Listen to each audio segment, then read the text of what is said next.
Hi there, Scott Hamilton, ROCKFILE, back with another podcast review for your ears. Going to be talking about 2022's Moonfall.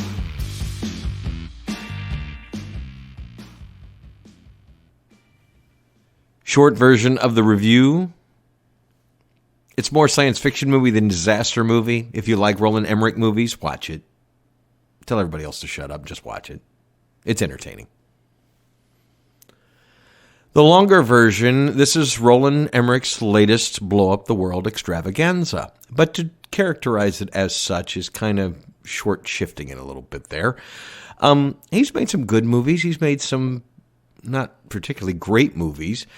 He hasn't made too many dogs. I mean, he's made bombs, but not some. I mean, he's tried some different things. Nobody talks about some of the things he made. There was that period piece he made with 70 millimeter technology and 4K and something else, and I don't know. I never saw it, but it got okay reviews, and it was supposed to be a technical marvel.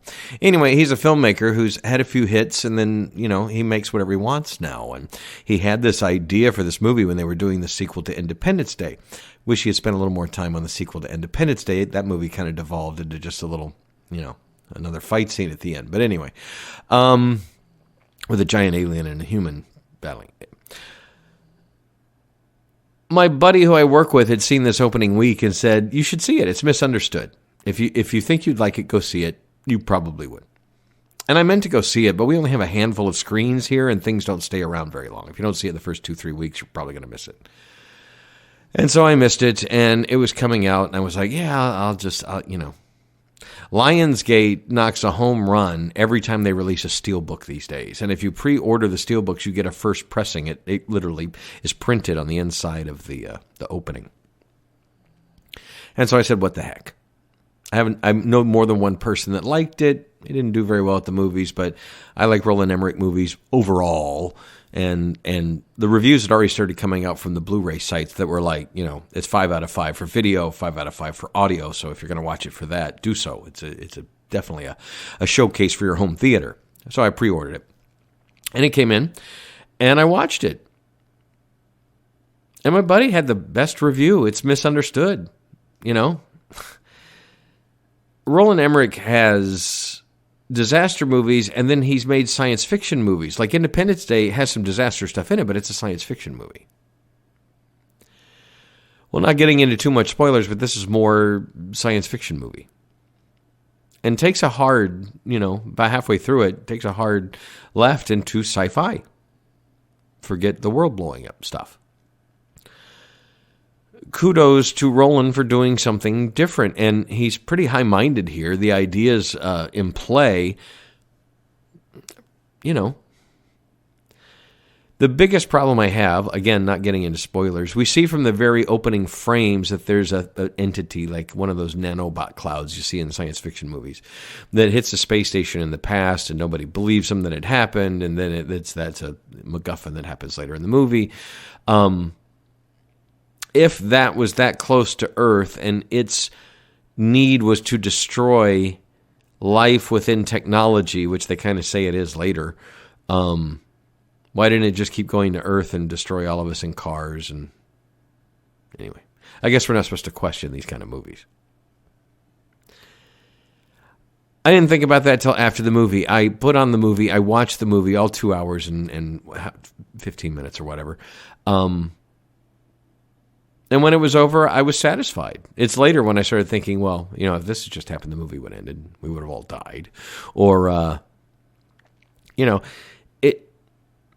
the first half of it plays out like your typical Roland Emmerich movie. They introduce the cast of characters. There's a cute scene where everybody kind of bonds. Then something tragic happens. And then, there's almost a playbook to Roland Emmerich movies. And then they have to get the government involved. And then maybe the government doesn't believe it. And they have to go on their own. And all that stuff was fine, played out exactly how you expect it to play out. It looks amazing. The entire movie looks amazing. It's a native 4K transfer. They filmed it at higher resolutions. The special effects were finished at 4K. Really looks spectacular in 4K HDR. I mean, the movie looks, the destruction scenes look incredible. When we get to some heavy special effects, science fiction stuff, all looks great. Even the naturalistic scenes inside, people talking and discussing things. There's a lot of detail, a lot of detail in the shadows. It's just a really great transfer, and it's a really great Dolby Atmos mix, right up there with Dune, which is another one of the best movies on home video this year. How much you buy into the second half? There have been movies that have been more fantastical. There actually is some science here. There's a whole list of NASA people that helped, If you're going to make a Roland Emmerich movie, at least he got some experts to go, well, this is how it would really be. And he goes, well, maybe we could do it this way, kind of thing. There was obviously a give and take on the realism aspect of it, but a lot of the ideas of superstructures and things like that, and power sources of white dwarfs, all that stuff there is science to back it all up. It's just how this all happens in the movie, maybe not so much. But Roland Emmerich movies are not supposed to be Robert Edgers movies. Robert Edgers just released The Northman. He did The Witch and The Lighthouse, and he builds set from scratch. He plants grass a year in advance to make sure the grass is the right height when he films the scenes. He goes to that much detail to make it that accurate. Roland Emmerich is the exact opposite of that spectrum. He's not looking to teach you anything. He wants to give you a roller coaster ride in 2 hours, and this is one of those movies that does it. There is a lot of story.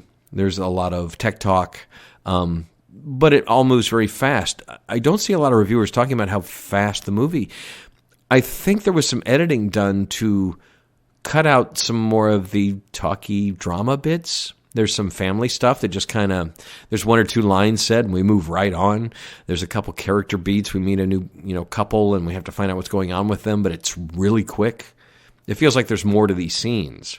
I don't know if they edited it out after, maybe before they filmed it. I don't know, but unlike the typical Roland Emmerich or other disaster movie, maybe because the movie changes pace quite a bit and becomes a more intimate story, they just wanted to keep everything moving on the fly.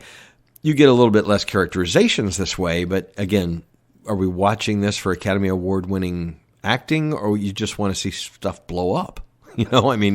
Let's be honest. I try to review movies to the audience that's going to be watching it. People that just, watched all the movies that were nominated for Best Picture, this is probably not on their radar, nor should it be. People that like popcorn movies, science fiction, and bubblegum, if you want to be entertained for 2 hours, it's Roland Emmerich being very entertaining. The special effects are great, even though some of the physics defies logic. The acting is fine. Everybody's great in it. It's interesting to see Michael Pena play a straight character. Halle Berry's fine. Patrick Wilson is fine. Everybody's fine in it. It did not blow me away in any way, shape, or form, but it's actually good enough that I would watch it again. The special effects were good enough, the transfer, the audio, and the story. It's interesting enough to go back and watch, and when you know what's going on, to piece it all together again, and maybe catch things you didn't catch the first time. It's not Dune, people. It's not Blade Runner. It's not Annihilation. It's not Ex Machina or one of those. It's not, supposed to be a super intelligent movie, but I would say this is a little bit more intelligent than some of his films. Midway was fun. Roland Emmerich's made some decent popcorn films. This is another one. Is it as good as Independence Day? No, but the first Independence Day kind of hit the zeitgeist and became a cultural thing. You go back and watch it, it's a little long. The pacing's a little off. It's okay. He tried to fix that in the second one, but I think he screwed the pooch in other ways. This is one of his better movies, I gotta say. It's not, it's real easy for the internet culture to bash something to death if it doesn't make a lot of money or doesn't perform the way it's supposed to. But, for me, every movie, every album is another chance for somebody to impress me. They don't always, but I give them a shot, just because somebody doesn't like it or a bunch of reviews don't like it. This actually, not terrible on Rotten Tomatoes either. It's not one of those movies that got 0. There's redeeming qualities here. It's a interesting story, well told. It's got great special effects. It moves quick. It could be better, absolutely, but it's fine for what it is. So Moonfall is available now on 4K, Blu-ray, streaming services. It did have a theatrical run where it didn't perform very well. The movie leaves it open for a sequel. I'd be up for that, actually. I think there's more story to tell with what was going on. I don't think they went deep enough into that, but I think they were trying to set up a little universe, a little maybe trilogy or something. I don't know. We'll see what happens. Doesn't seem like they're going to go any further with this idea. But again, not the best movie I've ever seen. It's certainly not Dune. But if you're in the mood for some sci-fi and want to see some great special effects, well, Moonfall is available now.